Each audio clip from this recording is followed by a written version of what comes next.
What would you do if your life depended on the opinion of 12 completely different people?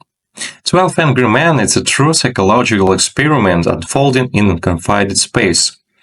This film challenges us to think about how easily we can be certain of something without seeing the full picture. What if everything that seems obvious is just an illusion? One person who refuses to follow the crowd can change the fate of not only another, but their own as well. A young man is accused of murdering his father. The jury must decide his fate. If found guilty, the accused will face a death penalty. At first glance, everything seems clear. Witnesses, evidence, most of jurors are ready to deliver a verdict. But among them is one person, juror number 8, who doubts the accusation. He doesn't claim the young man is innocent, but he questions the obviousness of what's happening. And this is where the story gets interesting. We have 12 jurors, each one a unique personality with their own beliefs and issues. We have juror number 4, the rationalist, who relies on logic. Juror number 3, tough and unyielding, carrying deep personal grudges. And juror number 10, a man with prejudice, reflecting the flaws of society. They all start in voicing their opinion and presenting arguments, which leads to incredible psychological tension. The core of the film is a chess match where every word matters, and every action could be a turning point. The psychological struggle between juror number 8 and the other jurors begins to unravel everyone in the room, forcing them to think about their own beliefs and motivations. And as it becomes clear that not everything is so straightforward it seemed, the stakes intensify. We watch as people's beliefs begin to crumble under the weight of logic and irrefutable facts. What's important is that this process doesn't unfold through violence or fury, but through calm and sometimes very restrained, yet thoughtful conversation. The longer the discussions go on, the more we see how the other jurors start to change their minds, while those who once stood firm begin to feel the pressure to reevaluate their convictions. The characters as reflections of our own problems and age. 12 Angry Men is not just a film about a trial. It's a deep exploration of human nature through the lens of age, experience, and internal struggle. Each juror is more than just an archetype. They are characters we can relate to. Take juror number 3, for example. His anger and intransigence are not foreign to us. We all have moments when we cannot forgive someone or something, and this is not always tied to specific people. It's a universal issue. His rigidity is driven by a fear of vulnerability, a fear of losing control. And such people could be among us, in our families, workplaces, or even among close friends. Juror number 8, on the other hand, is a person who demonstrates moral fortitude and the capacity for doubt. He reminds us how important it is to look at things from different perspectives, that sometimes our experience don't provide us with complete answers, and we must be prepared to search for the truth even in the most challenging situation. This film forces us to reflect on how much we depend on our own experience and how often we blindly follow what seems obvious. But life is complex, and it doesn't always provide clear answers. The inner conflict of these jurors is, in fact, the struggle each of us faces with our own limitations. This is a situation that could happen to anyone, and how to handle it. Imagine finding yourself on a jury. A person's fate is in your hands. The question isn't just whether they're guilty or not, but also what your decision will be if you have to change the majority's opinion. This is often how life goes. We face situations where we must stand for the truth, even when everyone around us is against it. Situations where we feel that everyone is saying one thing, and we are saying something completely different. But this is the essence of the film. It's not just a legal question, it's a challenge to our personal morality, to the very core of who we are. There are moments in life when we find ourselves alone, making decisions that put us at odds with those around us. Sometimes it's scary, sometimes it's hard. But the film teaches us that it's important to be resilient and to be willing to reflect. Sometimes it's the person who isn't afraid to doubt, who can change not just someone else's fate, but also their own perception of the world. There are several key moments that make 12 Angry Men truly unique. One of these is a scene where juror number 8, unable to get a direct answer from the other jurors, decides to change the course of the situation by questioning details that had been overlooked. This is not just a test of the facts. It's a valuable lesson for all of us. Don't trust first impressions, and don't judge hastily. Another pivotal moment occurs when juror number 3, having lost control, starts to destroy himself. In this scene, we see how personal pain and ability to forgive can consume a person and lead them to make a wrong decision. This painful reminder teaches us how important it is to let go of grudges and pain, so we don't become prisoners of our own emotions.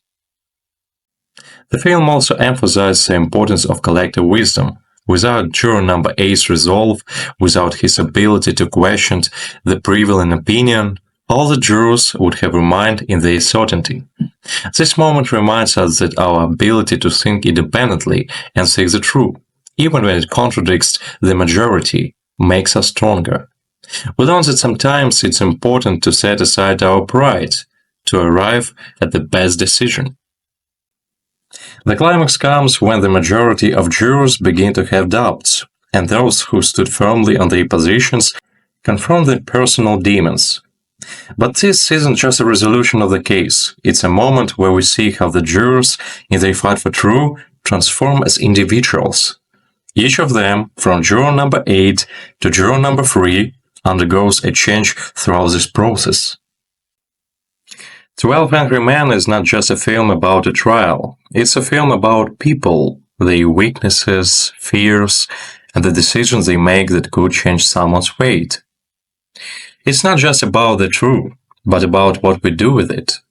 The true moral of the film is that not all decisions are simple, and sometimes, in order to make the right choice, you need to listen to others, challenge your beliefs, and see the world from a different perspective. The brilliance of this film lies not only in its tightly woven narrative and exceptional performances, but also in the timeless themes it addresses which continue to resonate deeply in today's world. So, what can we take away from this masterwork? First and foremost, 12 Angry Men teaches us about the power of doubt. In a world increasingly dominated by polarized opinion, where the pressure to conform to the majority is overwhelming, juror number 8 stands as a beacon of integrity and the importance of questioning even the most obvious of truth. His insistence on holding back judgment until all possibilities have been explored is a stance that feels revolutionary, not just for the 1950s, but for our current moment. In an age of social media, echo chambers, likes, and instant opinion, the film challenges us to slow down, look deeper, and not to be swayed by the noise. Justice is another core theme, but not just justice in the formal legal sense. The film grapples with far more philosophical question. Can a system that is designed by humans ever be truly impartial? The 12 jurors represent of microcosms of society, a mix of different backgrounds, perspectives, biases, and experiences. And while each of them comes to the table with their own agenda, the beauty of the film lies in tension between individual conscience and the duty of society.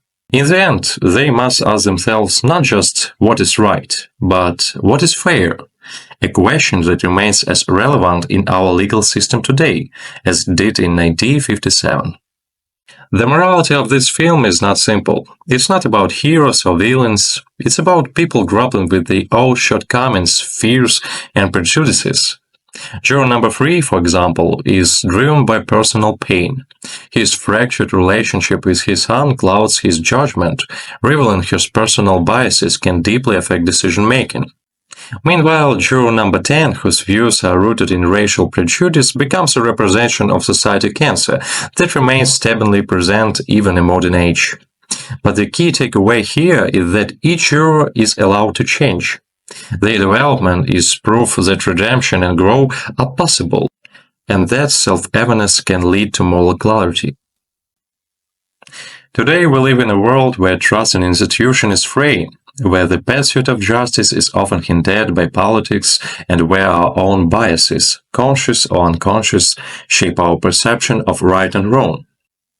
The jurors in the film, while representing a cross-section of society, reflects the complexities of a world where everyone brings their own baggage into every discussion. The film's commentary on how we view others, through the lens of race, class, or personal experience, speaks volumes in the context of our time. It highlights that justice is a truth form, is a dialogue. It's a dynamic, living thing that requires continuous questioning, reflection, and openness to different viewpoints. The film asks us with compelling subtlety to be aware of our biases and how they shape our perception of others. In an era where debates on social issues often turn into shooting matches, 12 Angry Men provides a masterclass in civil discourse. The film shows us that even the most intense discussion, there is room for respect, listening, and empathy. What makes the film so powerful is not just the dramatic arc of the murder trial, but the subtle transformation of the jurors as they move from division to consensus. They are forced to confront not just in evidence, but their own values. This makes the final verdict more than just a legal decision, it's a moral reckoning.